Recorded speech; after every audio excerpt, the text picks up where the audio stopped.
अमोल कीर्तीकरांना आज ईडी चौकशीला सामोरं जायचंय। सध्या ते बोलतात, थेट जातोय। कोविड काळातल्या कथित खिचडी घोटाळा प्रकरणी त्यांना ईडीनं समन्स बजावलंय। नक्कीच आता मला समन्स आलेला आहे आजच्या तारखेचा, त्यामुळे मी नक्कीच जातोय तिकडे। गेल्या वेळेला पण मला समन्स होता, परंतु मी काही कारणास्तव बाहेरगावी असल्याकारणाने मी जाऊ शकलो नाही। त्यामुळे मी आज जाणार आहे आणि त्यांची जी काही प्रश्न आहेत त्याला मी उत्तर देणार आहे। उमेदवारी जाहीर झाल्यानंतर समन्स पाठवण्यात आला, त्यानंतर पुन्हा 29 तारखेला आणि मग 8 तारखेला मुद्दामून हे टार्गेट केलं जातंय असं तुमच्या नेत्यांकडून म्हटलं जातं। तुम्हाला वैयक्तिक काय वाटतं? मला असं वाटतं की तुम्ही जो प्रश्न विचारताय त्याच्यामध्येच उत्तर आहे। मला वैयक्तिक काय वाटतं, ह्याचा जर का विचार जर का कोणी केला असता तर कदाचित अशा पद्धतीचं वागणं झालं नसतं।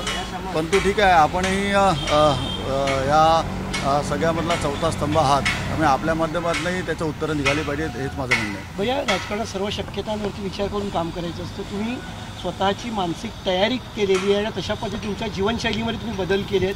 काय सांगाल, कसे बदल तुम्ही तुमच्या जीवनशैलीमध्ये केले? जर का काही कारवाई झाली तर त्या अनुषंगाने मला असं वाटत नाही कारवाई होईल म्हणून, कारण आत्तापर्यंत मी त्यांना कॉपरेट करत आलेलो आहे। गेल्या वेळेचाच एक समन्स माझ्याकडनं टाळला गेला होता, परंतु त्यालाही कारण होतं आणि त्यावेळेलासुद्धा मला काही राजकीय माझ्या कमिटमेंट्स आहेत म्हणून मी त्यांच्याकडे 8 आठवड्याचा वेळ मागितला होता, परंतु तो त्यांच्याकडनं देण्यात आला नाही आहे। त्यांनी 12 दिवसातच मला परत बोलवलं, त्याच्यामुळे मी परत जाणार आहे त्या ठिकाणी। लाईफस्टाईलमध्ये काही बदल केले आहेत की तुम्ही? लाईफस्टाईलमध्ये जसं बातम्या तसं तुम्ही जमिनीवरती झोपताय, नॉनव्हेज वर्ज केले, ते जरा सांगा की काय तयारी, मानसिक तयारी? नाही, लाईफस्टाईलमध्ये जो बदल आहे तो आता मला उमेदवारी जाहीर केल्यामुळे झालेला आहे। सकाळी 7 वाजता उठतो आणि रात्री 10:30-11पर्यंत बाहेर असतो, लोकांमध्ये मिळून मिसळून असतो आणि त्यांच्यामध्ये जाण्याचा प्रयत्न करतो। म्हणजे एका वृत्तपत्रात असं सांगण्यात आलं की तुम्हाला भीती नाही, म्हणजे तुम्ही चौकशीला सामोरे जाणार आहात आणि 8 तारखेपर्यंत जितका प्रचार करता येईल तेवढा तुम्ही प्रचार केला। 100% 8 तारखेपर्यंत मी दररोज बाहेर होतो। माझा पदाधिकारी, माझा कार्यकर्ता रस्त्यावरती होता।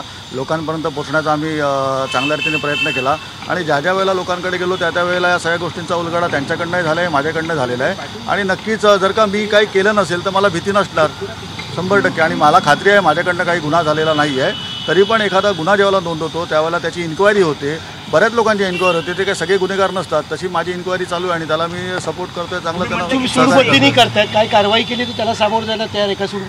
आता सूडबुद्धी वगैरे असा मला काही म्हणायचं नाही आहे। शेवटी प्रत्येक तपास यंत्रणा आपापलं कामं करत असतात आणि त्या तपास यंत्रणेवरती मला असं वाटतं की सगळ्यांचा विश्वास पाहिजे।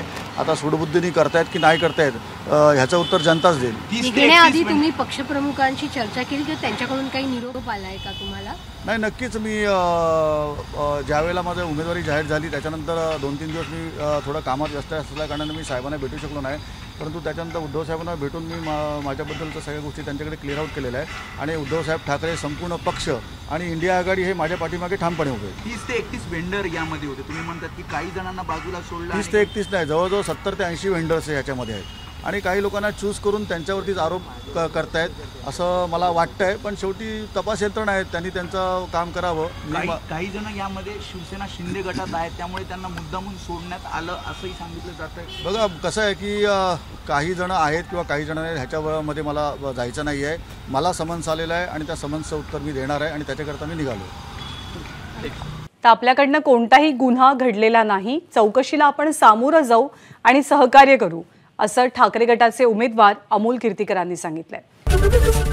एबीपी माझा, उघडा डोळे बघा नीट।